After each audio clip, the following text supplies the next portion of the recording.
یہ کوئی ایسی بساط بچھائی جا رہی ہے کہ وقت ضرورت یا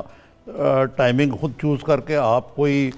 حکومت کے خلاف کوئی پارلیمنٹ سے باہر بھی مزاحمتی تحریک چلائیں؟ صاحب جس طرح اس وقت حکومت ٹریٹ کر رہی ہے اپوزیشن کو، جس طرح کچھ اداروں کو استعمال کیا جا رہا ہے سیاسی انتقامی کارروائی کے لیے، تو یہ تو نہیں ہو سکتا کہ حکومت جو اپنے گورننس میں ناکام ہے، معیشت ان سے سنبھل نہیں رہی ہے، جو خارجہ پالیسی ہے وہ ان سے سنبھل نہیں رہی ہے، ملک کے اندر ان کے اپنے معاملات بہت خراب ہیں، اور اپوزیشن کے ساتھ بھی جو رویے ان کے آپ دیکھ رہے ہیں کہ وہ نیب کو استعمال کر رہے ہیں، پولیس غردی کر رہے ہیں، اور ساری اب وہ اس پہ اپوزیشن چپ کر کے تو نہیں بیٹھ سکتی ہے۔ جس طرح بھی اب فیصل بتا رہے تھے کہ جو کبھی کوئی لانگ ٹرم میں چیزیں ٹھیک نہیں رہتی مختلف جماعتوں کی، تو یہ تو دیکھیں الگ الگ ہم سیاسی جماعتیں ایک دوسرے کے خلاف الیکشن لڑتے رہے ہیں اور شاید آئندہ بھی لڑتے رہیں گے،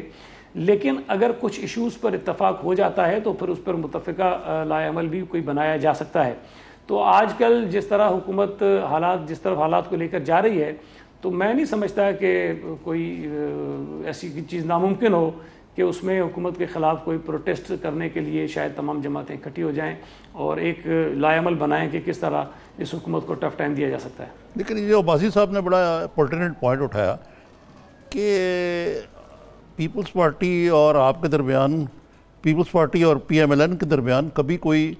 دیر پا نہیں رہا جو اتحاد یا ہلاک ہے،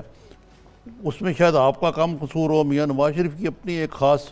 ریزرویشنز ہوتی ہے، شہباز شریف صاحب کے اپنے بعض تحفظات ہیں، تو آپ یہ ایک ڈپینڈیبل ایلائے ہے اس وقت پی ایم ایل این آپ کا خیال ہے؟ نہیں دیکھیں، میں نے ابھی کہا نا کہ ممکن ہے آگے چل کر پھر دوریاں ہوں اور انتخابات میں پھر الگ الگ ہوں، مختلف ایشوز پر ہمارا مختلف اوپینین ہو، لیکن اگر جن چیزوں پر اتفاق ہے تو ان چیزوں پر تو آگے بڑھا جا سکتا ہے۔ جس طرح ابھی اگر آپ دیکھیں پارلیمنٹ کے اندر بہت ساری چیزوں پر اتفاق ہو جاتا ہے، کئی چیزوں پر نہیں ہوتا، تو جن پر ہو جاتا ہے وہاں ساتھ چلیں گے۔ تو اس وقت میں سمجھتا ہوں کہ حکومت کی مخالفت میں یا حکومت کو ٹف ٹائم دینے کے لیے یا حکومت کی جو نیت ہے اپوزیشن کو جس طرح وہ دبانا چاہتے ہیں، زبان بندی کرنا چاہتے ہیں، میڈیا کے اوپر جو پابندی لگائی ہوئی ہے غیر اعلانیہ طور پر، اس پابندی کو یہ مزید مستحکم کرنا چاہتے ہیں، تو ان چیزوں پر تو ہم خاموش نہیں بیٹھیں گے، اور اس پر میں نہیں سمجھتا کہ پیپلز پارٹی میں، نون لیگ میں یا دیگر اپوزیشن کی جماعتوں میں کوئی اختلاف ہے۔